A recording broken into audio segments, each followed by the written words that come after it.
Muito bom dia. Sou Dídia Covas, engenheira civil na área de especialização de hidráulica e recursos hídricos, professora do Departamento de Engenharia Civil, Arquitetura e Ambiente do Instituto Superior Técnico. Sou também presidente do Centro de Investigação CERIS, uma unidade de investigação do técnico. Antes de mais, gostaria de agradecer o convite do seu presidente da APRH, Dr. Jorge Gonçalves, pela oportunidade para poder dar o meu contributo para a elaboração da Declaração para o Uso Inteligente da Água. Para mim, a água é um elemento essencial para todas as formas de vida e para a existência humana no planeta. Veja-se, por exemplo, 70% do nosso corpo é composto por água, 70% da superfície terrestre está coberta por água, embora apenas uma pequena percentagem seja água doce e que pode ser utilizada pelas pessoas, animais e plantas. Quando penso em uso inteligente da água, eu que sou engenheira hidráulica, associo o tema à utilização racional e eficiente da água doce nos seus diferentes usos: consumo humano, agricultura, indústria, produção de eletricidade e atividades recreativas. Para que isto seja possível, é necessária uma sensibilização e consciencialização de todos os intervenientes no processo: políticos, decisores, gestores, consumidores, para o valor imensurável deste recurso natural que é a água e para a sua utilização mais consciente, eficiente, equilibrada e sustentável. A utilização inteligente da água exige um planeamento e gestão adequados e articulados entre os seus diferentes usos.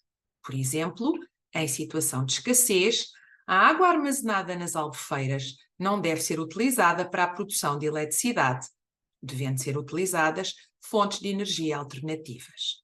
Também deve ser limitada a sua utilização na agricultura, devendo ser dada preferência a culturas de sequeiro ou culturas de regadio mais resilientes e com menos exigências de água.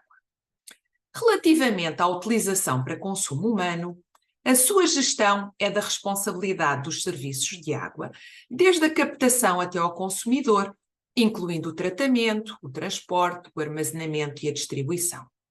Em todos estes processos, as entidades gestoras devem procurar controlar as perdas de água, que são uma das principais fontes de ineficiência dos sistemas, representando as perdas de um recurso natural, uma ineficiência no uso de energia, que é utilizada no tratamento e bombeamento da água perdida, um aumento dos custos de operação e um aumento das tarifas cobradas ao consumidor.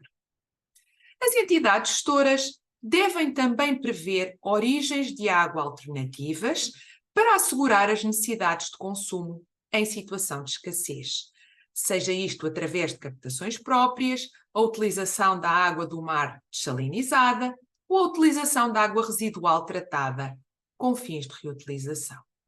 As captações próprias e a dessalinização permitem o reforço da água para consumo humano.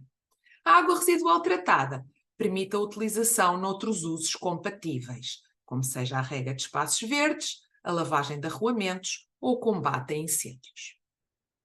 Não esquecer que em regiões com escassez de água, o abastecimento é muitas vezes feito de forma intermitente e durante apenas algumas horas do dia. Desta forma, quando a rede está despressurizada, não existem perdas. Contudo, os consumidores têm que dispor de reservatórios domiciliários, tipicamente localizados no topo dos edifícios, que enchem durante a fase de abastecimento e asseguram a satisfação do consumo quando a rede está despressurizada. Os sistemas de distribuição no nosso país não estão preparados para esta forma de abastecimento intermitente. Contudo, não deixa de ser uma solução a considerar num cenário futuro de extrema escassez de água. Ainda neste contexto, há que assegurar o cumprimento das diretivas europeias e legislação nacional da qualidade da água para consumo humano.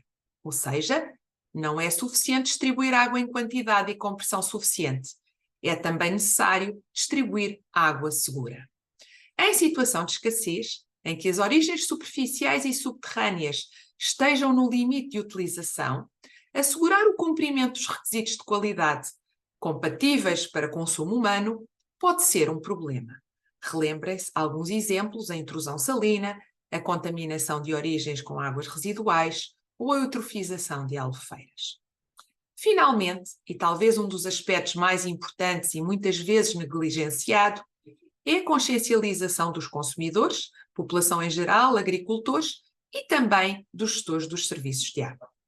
Uma população mais consciente é uma população que adota comportamentos mais eficientes e que dá preferência à instalação de equipamentos também mais eficientes.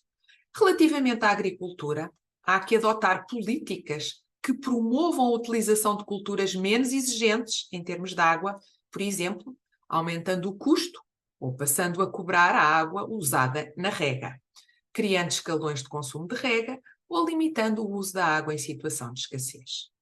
Relativamente às entidades gestoras, estas devem adotar políticas que promovam a gestão do consumo de água, a redução das perdas de água e a sustentabilidade infraestrutural dos seus sistemas.